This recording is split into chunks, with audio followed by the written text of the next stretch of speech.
Belajar controller dan model pada CodeIgniter 4. Sebelum kita mulai pembelajaran, di sini kita pahami dulu mengenai ringkasan dan tujuan pembelajaran. Setelah mempelajari pertemuan ini, mahasiswa diharapkan yang pertama, memahami peran controller sebagai pengendali alur aplikasi, yaitu nanti dari request, model, view, dan response. Kemudian yang kedua, menggunakan objek request dan respon di CodeIgniter 4. Kemudian yang ketiga, membuat model yang benar, yaitu allowed fields, timestamps, dan return type. Selanjutnya, membuat dan menjalankan migration. Nah, untuk migration ini nanti kita skip ya, karena kita kebetulan tidak menggunakan PHP Spark. Selanjutnya nanti kita akan mengimplementasikan CRUD sederhana, lengkap dengan validasi, redirect, dan pesan atau flash data. Lanjut kita pelajari mengenai konsep controller dan fungsinya terlebih dahulu. Jadi controller ini nanti kita letakkan di folder aplikasi, kemudian di subfolder controllers. Kemudian nanti kita akan membuat file-file controllers di dalamnya. Untuk namespace wajib yang digunakan yaitu app controllers ini. Biasanya extend app controllers atau base controller yang sudah app controller base controller ini yang sudah extend CodeIgniter controller, sehingga middleware, helper, dan lain-lain bisa ditempatkan di base controller. Nama file dan nama kelas harus sama seperti CodeIgniter 3 dan case sensitive juga pada beberapa sistem operasi. Jadi nanti kalau terjadi misalnya program tidak berfungsi karena perbedaan tulisan besar atau tulisan kecil, itu nanti silahkan sesuaikan saja. Nah, contoh dasar, ini rekomendasi extend base controller, nanti format penulisannya seperti berikut ya. Dimulai dari namespace app controllers, kemudian use app controller base controller. Selanjutnya kita buat kelasnya yaitu product extend base controller. Selanjutnya nanti kita buat metode-metode, misalnya di sini index, kemudian detail ya. Sama metode dengan metode PHP pada umumnya ya, bisa menggunakan parameter ataupun tanpa parameter. Kemudian di dalamnya di sini bisa kita eksekusi beberapa program yang kita buat ya, baik itu view ataupun nanti bisa langsung menampilkan teks ya. Kalau view bisa menggunakan return atau menggunakan echo view. Nah, di sini ada catatan penting ya, untuk helper form bisa digunakan ini ya. Kita perlu mengaktifkan helper form ini ya bila menggunakan form helper. Untuk aksi yang memodifikasi data, nanti bisa cek metode HTTP ya, menggunakan this request get method. Gunakan juga CSRF token. Di C4 ini sudah otomatis jika diaktifkan di config. Selanjutnya, mengelola request dan response. Request, yaitu this request. Nantinya ada beberapa opsi yang bisa kita gunakan. Nah, nanti bisa menggunakan this request get post, kemudian nama untuk ambil nilai post ya. Misalnya di sini yang memiliki atribut nama ya. Ini untuk ambil post. Sementara untuk ambil get, kita gunakan this request get, misalnya nanti untuk ID ya. Kemudian bisa juga nanti this request get var ya, kemudian menyebutkan nama fieldnya seperti di atas ya. Yaitu nanti bisa mengambil dari post ataupun dari get. Kemudian untuk this request get file nanti berupa field gambar ya, atau field upload ya, berupa gambar. Kemudian untuk this request get method ya, ini untuk mendapatkan metode apa yang masuk di dalam ini ya, program kita, baik itu get, post, put ataupun delete nanti bisa kita tangkap. Selanjutnya nanti untuk this request get JSON untuk membaca JSON tadi atau isi dari JSON-nya. Nah, itu untuk request-request yang bisa kita kelola. Sementara untuk responsnya itu nanti bisa return view, kemudian nama view-nya, kemudian bisa disertakan data yang akan kita kirimkan ke view. Selanjutnya bisa return redirect ya, kemudian to, kemudian di sini nama controller atau nama sesuai dengan route-nya ya. misalnya disertai dengan sukses dan pesan misalnya pesan berhasil ya. Kemudian ini untuk flash data ya. Selanjutnya yaitu bisa return this response set JSON kemudian array. Nah, ini untuk status kode this response set status code misalnya 201 ya.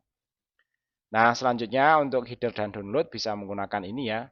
This response set header ya, kemudian content tab, kemudian application PDF ya, misalnya yang application ataupun PDF.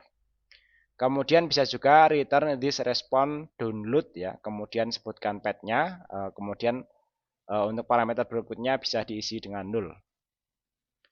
Adapun untuk keamanannya bisa mengaktifkan CSRF yaitu di app config filters PHP ya dan di env ya.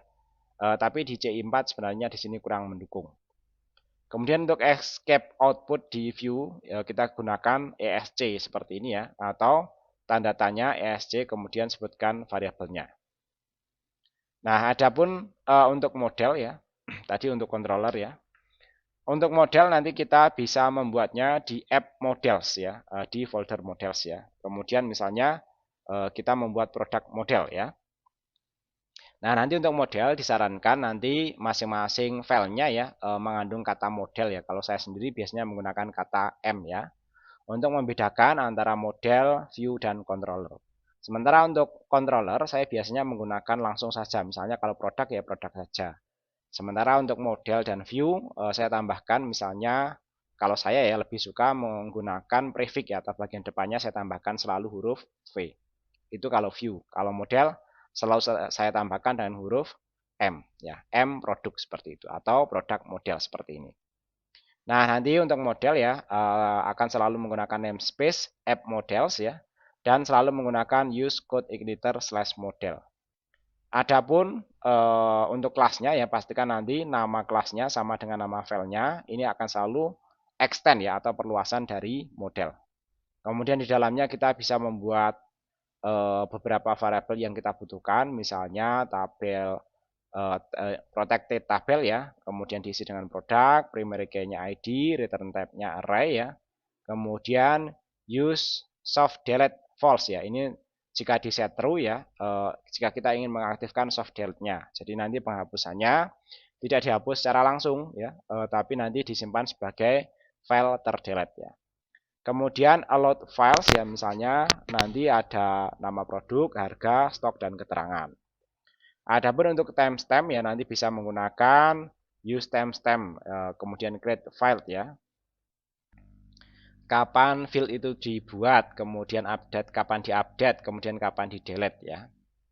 Kemudian sebagai opsional ya, ini untuk validasi rules model ya. Nanti bisa ini ya kita buat validasinya ya. Rulesnya misalnya nama produk ya, require nama produknya harus diisi ya minimal misalnya 3 maksimalnya 100. Harga harus diisi berupa integer, kemudian stok harus diisi integer dan seterusnya. Kemudian untuk protected validation message-nya misalnya nanti dibuat seperti ini ya untuk nama produk ya, required nama produk wajib diisi. Kemudian yang lainnya juga harus diisi. Nah, di sini namanya harus sama ya, nama-nama yang menjadi field dari validasinya ya. Nah, ini ada catatan penting ya bahwa allowed files ya, ini mencegah mass segment vulnerability ya, atau memasukkan ya secara massal ya dan rentan ya, rentan keamanan. Kita bisa menaruh aturan validasi di model atau controller atau kedua-duanya tapi hindari duplikasi ya. Nah, selanjutnya untuk migration database ini saya sampaikan saja secara teoritis ya. Nanti teman-teman prakteknya bisa kalau menggunakan Spark ya. Sementara saya sendiri prakteknya tidak menggunakan Spark. Nah, migrasi database ini biasanya digunakan untuk perpindahan database pada aplikasi, baik ke jenis database yang sama ataupun beda server, atau ke database yang berbeda sekaligus servernya yang berbeda. Nah, di sini ditampilkan contoh migrasi di app database migration ya. Kalau teman-teman mau buat ya, bisa misalnya ini yang 2025 10/16 tambah tabel produk ya untuk tanggal sekian untuk menambahkan tabel produk. Caranya dengan menggunakan namespace app database migration. Kemudian kita gunakan use code igniter database migration. Kemudian berikutnya nanti di sini kita buat kelas tambah tabel produk extend migration ya. Kemudian di sini kita tuliskan struktur dari tabelnya untuk app ini ya, public function app ya. Ini kita akan menambahkan field ya, itu nanti misalnya di sini ada ID, nama produk, harga, stok, keterangan, created ad, updated ad, dan deleted ad. Itu nanti akan di sini akan terisi ya sesuai dengan spesifikasi dari struktur tabel yang kita tentukan. Kemudian ditambahkan key, kemudian tambahkan created tabel ya, misalnya namanya adalah produk ini ya. Selanjutnya untuk down ya, ini nanti untuk menghapus tabel ya. Nah, di sini ada catatannya ya. Perintahnya kita bisa menggunakan PHP Spark ya, yaitu menggunakan migration ya, make migration ya. Kemudian tambahkan tabel produknya. Kemudian untuk edit file migrasi itu nanti bisa PHP Spark migrate ya. Sebagai tambahan ya, buat seeder jika ingin data dummy PHP Spark make seeder bisa ada nanti ada produk seeder ya.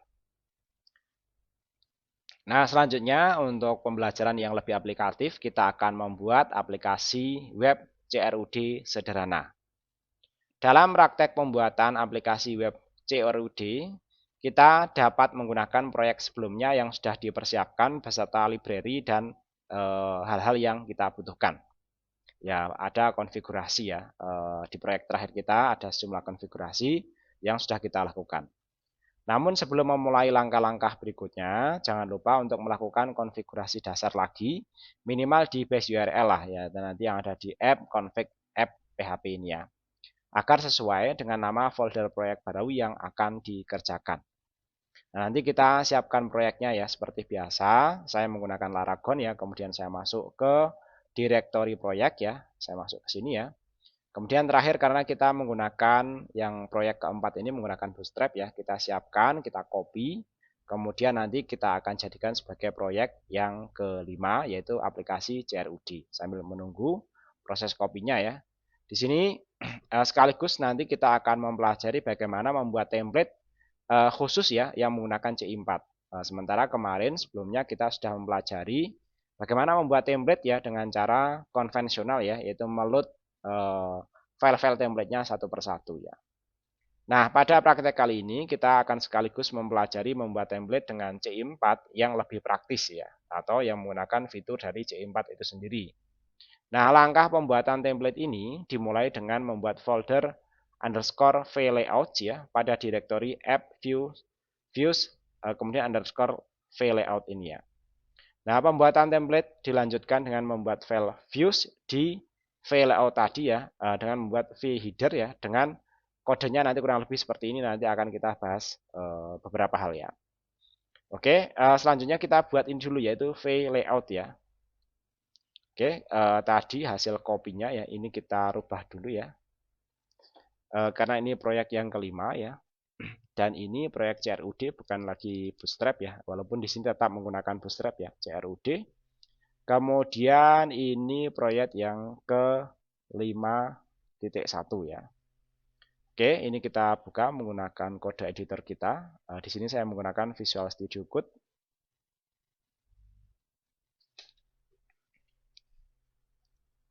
Kemudian di bagian app, kemudian masuk ke view ya.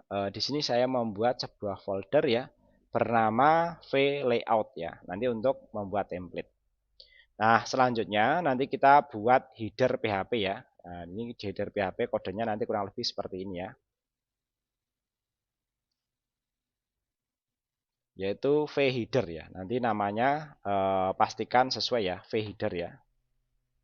Kita buat vheader.php ya. Oke, untuk bagian header ini ya.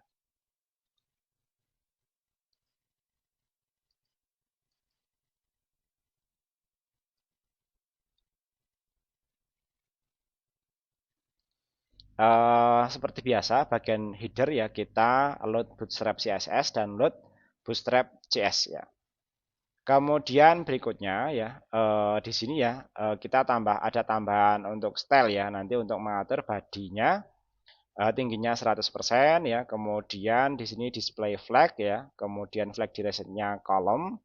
Kemudian min height-nya 100 VH, kemudian margin-nya 0 dan main-nya flag 1 0 auto. Kemudian footer-nya flag sering 0 ya. Kemudian ini sampai end head ya, dan ini end style-nya tadi. End head-nya nanti kita buat kelas BG like ya, di flag ya, flag column dan min VH 100 ya. Nah, setelah kita membuat header, selanjutnya kita buat template dengan selanjutnya membuat footernya ya. Jadi kalau tadi header, selanjutnya footer ya. Untuk footernya kita kasih nama vfooter ya. Oke, ini kita copy ya. Kemudian di sini kita buat lagi yaitu vfooter.php ya. Oke. Nah, footer sederhana ya. Nanti di sini ada karena kita menggunakan bootstrap ya. Kita menggunakan footer warnanya gelap ya. Kemudian tagnya berwarna ya di tengah ya. Dan seterusnya. Nah, ini misalnya kita rapikan ya. Oke, setelah kita membuat footer, selanjutnya kita buat template navbar ya dengan membuat file app view vlayout vnavbar ini ya.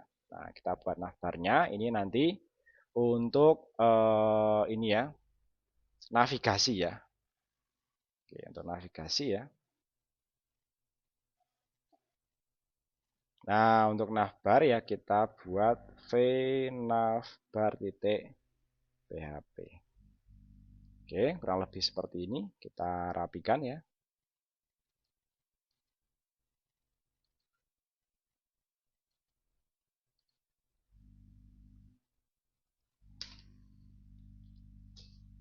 Nah, di sini kalau terlihat ada error ya, karena ini di-copy dari PDF ya, kita rapikan beberapa hal ya, yang terlihat tidak ada keterangan ini ya, error lah ya. Nah, nanti kita coba rapikan lagi. Nah, kalau sudah programnya benar ya, baru format kode kita bisa kita rapikan ya.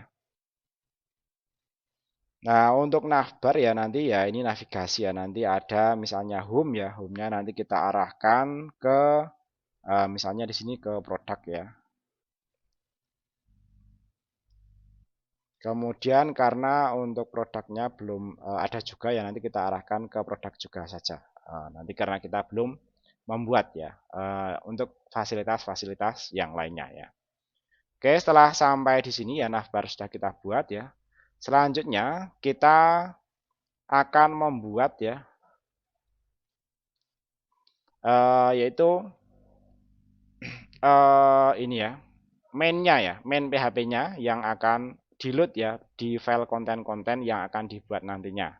Nah, kode mainnya nanti memanggil dari layout-layout header, navbar, dan footernya ya. Sementara nanti mainnya nanti isinya nanti akan kita letakkan di sini ya. Ketika kita nantinya memanggil konten-konten kita nanti kita letakkan di bagian main ini ya. Oke ya, selanjutnya di sini kita buat v main ya. Titik php ya. Sehingga nanti kita manggilnya tidak perlu semuanya kita panggil satu persatu dari header, kemudian navbar dan footer, tapi kita cukup memanggil mainnya ini ya, dimana yang memanggil file-file lainnya nanti dari main ini ya.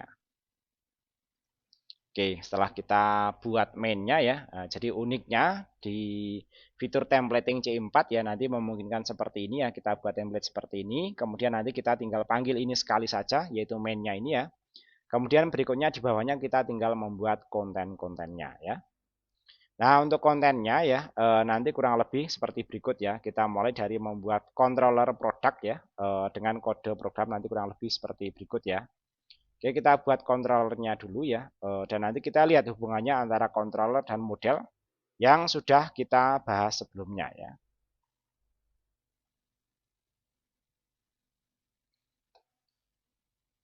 Oke, di sini ya kita buat controller baru ya bernama produk. Oke, kita buat controllernya nanti kurang lebih seperti ini ya. Nah, di sini untuk beberapa error ya, karena di sini sebenarnya merupakan sebuah komentar ya, tapi karena pindah baris ya, sehingga nanti itu akan terdeteksi sebagai error. Yang lainnya nanti silahkan dicek ya. Kalau ada deteksi error seperti itu, nanti tinggal masukkan ke baris sebelumnya saja. Nah, ini kenapa tidak bisa? Kemungkinan juga masih ada sejumlah error ya. Kita coba periksa.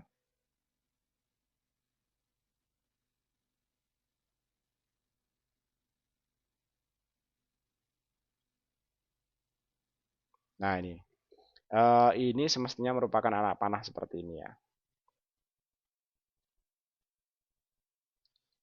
Nah, ini cek format ini sekaligus ngecek ya kebenaran dari dokumennya. Jadi kalau belum ini ya, belum diperbaiki, belum dikodekan dengan benar, kemungkinan akan tidak bisa format dokumennya ini. Nah, kalau sudah bisa, kemungkinan programnya sudah benar ya, sehingga nanti kita bisa melangkah ke pembuatan atau pengerjaan kode berikutnya ya. Kita sudah membuat controller produk ya. Kemudian langkah berikutnya ya, di sini ada catatan ya, untuk with sukses ini ya, ini untuk flash data. Di view ditampilkan pesan jika ada. Validasi di controller memberikan kontrol pesan dan redirect lebih eksplisit ya. Jadi kalau kita lihat controller ya, pertama nanti menggunakan app controller base controller. Kemudian dia karena nanti akan menggunakan model ya, yaitu yang nanti kita kasih nama mProduct ya. Dia akan menggunakan model mProduct ini ya. Nah, kemudian nanti kita buat di sini variabel produk ya. Kemudian kita karena nanti akan membutuhkan form ya, kita akan memanggil helpers, form dan URL ya. Kemudian berikutnya ya, di konstruktornya kita panggil mProduct-nya ini ya. Kemudian nanti kita isikan ke dalam variabel produk ini. Nah, setelah dipastikan kita meload ya model mProduct itu ya, dan nanti kita simpan menjadi mProduct. Selanjutnya nanti kita akan menggunakan mProduct ini untuk beberapa fungsi yang kita butuhkan ya. Nah, nanti karena ini terkait dengan modelnya, nanti kita buat modelnya dulu, baru nanti kontrolernya kita bahas ya. Nah, di sini sebelum kita masuk ke modelnya ya,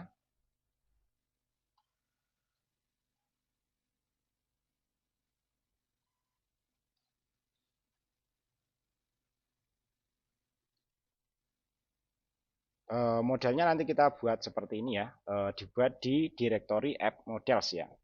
Jadi kita buat dulu ya.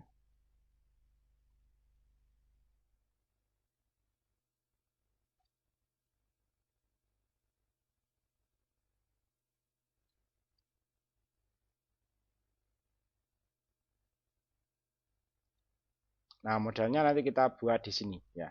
Kita buat aplikasi file baru ya bernama mProduct ya. Jadi saran saya ya, ini kita samakan dengan nama dari controllernya ya. Seperti ini produk, sehingga nanti di sini adalah mProduct ya. Dengan kodenya nanti kurang lebih seperti berikut ya.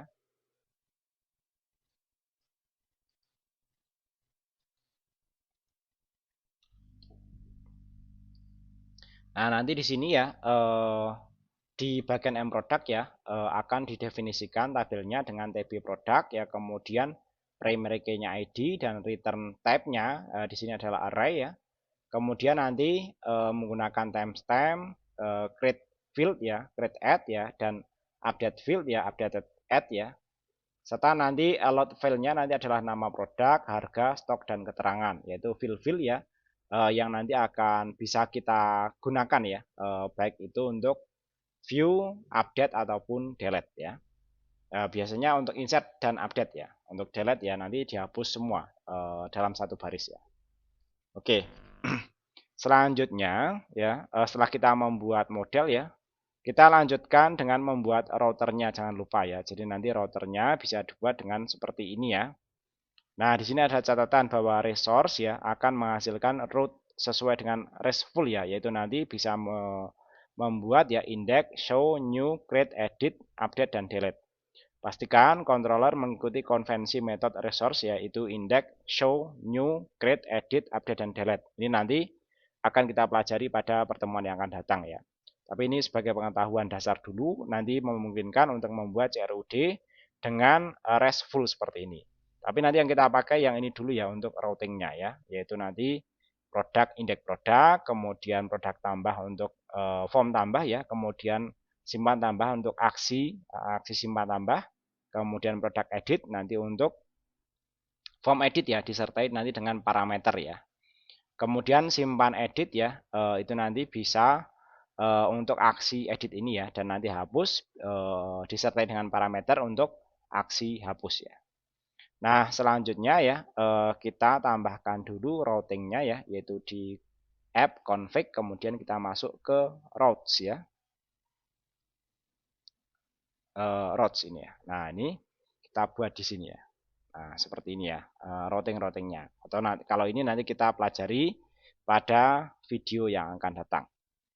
Setelah kita membuat routing, kita berikutnya membuat view ya, view yang memanfaatkan tadi ya, yaitu template yang ada di VLayout ini ya. Berikutnya, setelah kita panggil templatenya, kemudian pastikan di bagian kontennya, yaitu kita kurung dengan menggunakan this section content ya. Seperti ini ya. Kemudian kita akhiri dengan this end section seperti ini ya. Oke, selanjutnya kita copy saja. Nah, seperti ini ya. Kita buat ya dengan nama vindex ya.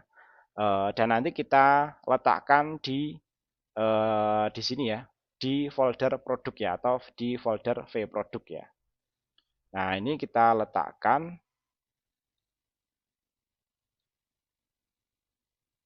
di view ya, di sini, atau produk saja tidak apa, yang penting nanti untuk nama filenya disertai dengan v ya, view ya. Kemudian di sini kita buat ya, yaitu produk ya, folder produk ya. Kemudian di dalamnya kita buat ya, yang pertama v index ya, titik php. Oke, setelah kita buat indeks, kodenya nanti kurang lebih seperti berikut ya.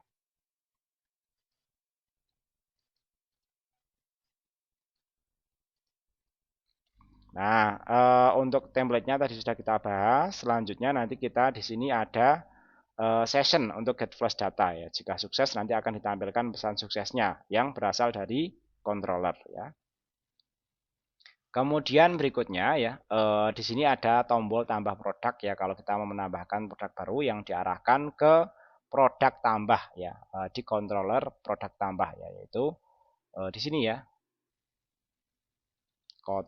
controller tambah. Nanti dia akan memanggil vProduct vForm ya.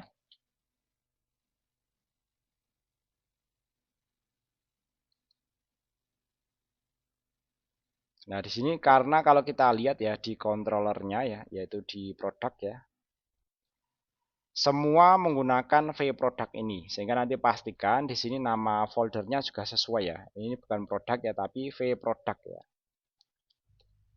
vProduct seperti ini ya. vProduct vindex ya.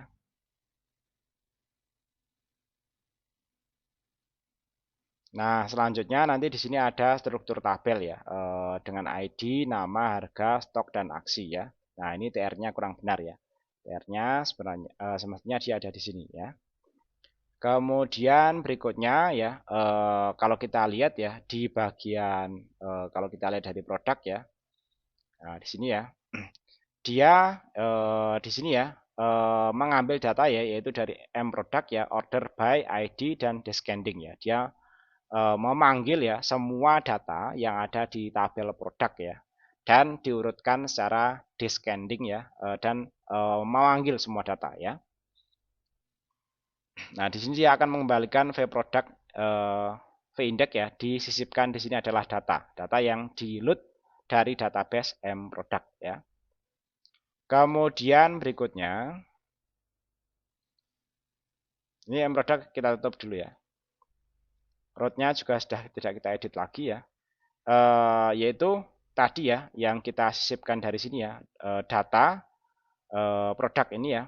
Kemudian kita pakai di sini ya, kita gunakan for each ya, kita tampilkan semuanya dari ID, nama produk, harga, stok ya. Kemudian nanti kita buat navigasi untuk edit ya dan hapus ya. Nanti bisa dilakukan seperti itu. Untuk edit nanti akan ditangani di controller product edit ya. Controller product nanti akan dimasukkan ke form edit ya. Nah, di sini ya. Harus disertai dengan ID. Kalau tidak nanti dia akan diisi dengan 0. Nah, jika ini ya dicek ya dari mProduct ini ya, dicari ID-nya, jika tidak ditemukan maka dia akan dikembalikan ke produk ya, indeks produknya ya. Dan ada keterangan error ya, data tidak ditemukan ya. Kemudian ya di akhir ya dia akan selalu dikembalikan ke view vProduct, vForm ya, modenya edit dan produknya diisi dengan di sini dari nilai dari produknya itu ya. Nah, kemudian selanjutnya ya setelah kita buat ya dan yang lainnya ya. Nah, tadi di sini ya setelah kita buat untuk edit ya dan hapus ya, hapus nanti juga akan ditangani oleh di sini ya metode hapus ya, yaitu pertama dicek eksistensinya ya, ID-nya itu ada enggak ya, kemudian jika eksis ya maka dia akan dikembalikan ya. Jika tidak eksis ya akan dikembalikan ke indeks produk ya disertai dengan pesan error ya. Kemudian mProduct akan mendelete ID ya jika menggunakan use delete ya, true ya, ini akan soft delete ya. Nanti, tapi ini kita abaikan dulu. Nanti kita pelajari pada video pembelajaran berikutnya. Kemudian diakhiri prosesnya dengan redirect ke public product ya dengan keterangan sukses, data berhasil dihapus ya. Nah, itu untuk vIndex ya. Selanjutnya nanti untuk vForm-nya ya, nanti kita lihat ya di sini ya.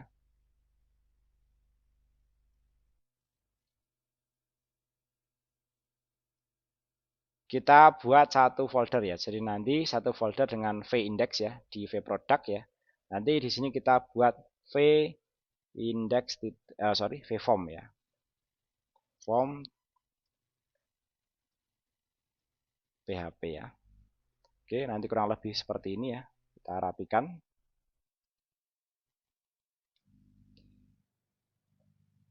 Nah, di sini formnya kita gunakan ketika insert dan ketika tambah ya. Insert atau tambah ya. Dan juga nanti ketika edit ya. Jadi nanti formnya bisa ada dalam dua mode, yaitu jika modenya diisi ya maka nanti akan mengikuti modenya itu. Tapi jika tidak dia akan berada pada mode tambah. Nah, jika modenya tambah ya nanti akan ada keterangan yaitu tambah produk.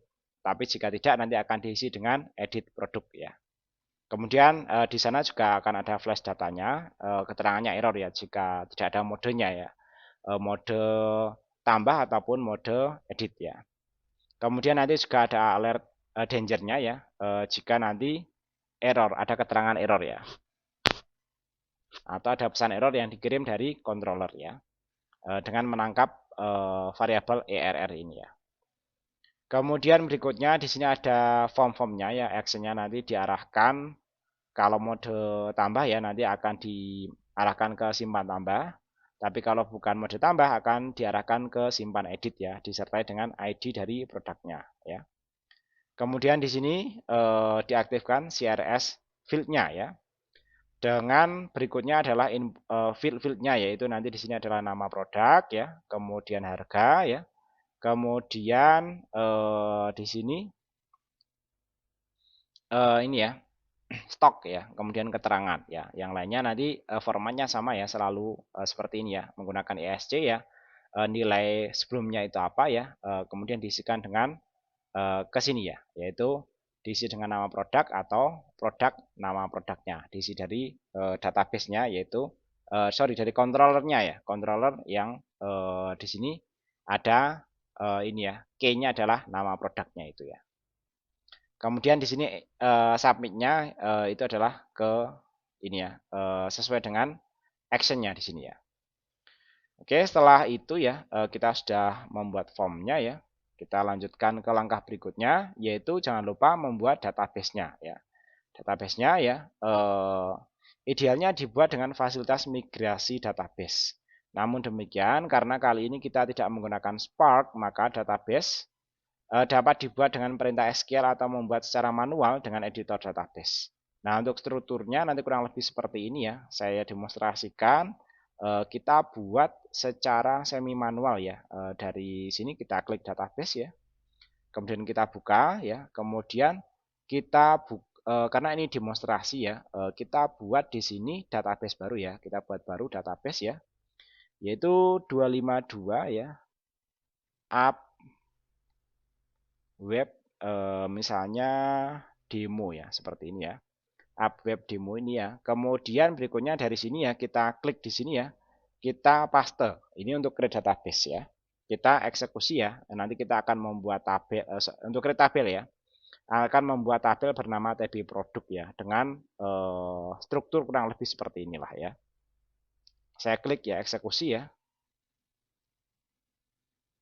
Kemudian kita lihat ya. Nah, di sini sudah menghasilkan tabel TB produk ya, tapi datanya masih kosong ya. Selanjutnya silakan sesuaikan database sesuai dengan alamat, password, dan nama database yang telah dibuat pada app config database. Jadi nanti silahkan buka app config database ya. Kita buka di sini ya, app config, kemudian masuk database ya. Nah, di sini ya. Kita sesuaikan di sini ya. Untuk hostname-nya biasanya karena localhost ya, kita biarkan localhost ya. Kemudian default dari database-nya ini defaultnya adalah root ya. Kita isi dengan root ini ya. Kemudian database-nya ini adalah nama database-nya. Pastikan nanti sama dengan ini ya. Nah, ini kalau perlu kita copy ya, kita sunting. Ini kita copy sehingga nanti benar-benar sama nama database-nya ya. Ini kita masukkan ke sini yaitu 252 app web demo ya. Oke, setelah sampai di sini ya, selanjutnya ini sudah selesai semestinya ya. Kita coba kunjungi ya, yaitu dengan mengunjungi localhost ya. Localhost seperti ini ya. Kemudian kita masuk ke proc web 252 ya. Kita masuk yang P51 ini ya. Nah, karena kita tadi ada di controller produk ya, ada di routes produk juga ya. Kita perlu masuk ke produk ini. Nah, tampilannya awalnya nanti seperti ini ya. Untuk home. Nah, ini salah ya kalau ke situ ya. Ini salah ke situ. Kalau ke situ ini nanti bisa diperbaiki navbarnya ya. Di navbar ya ini semestinya masuk ke publik dulu ya. Publik ya. Publik ya. Kemudian ini juga sama. Ini publik ya. Oke ya. Sehingga nanti kalau kita klik biar dia kembali ke sini dulu aja semua.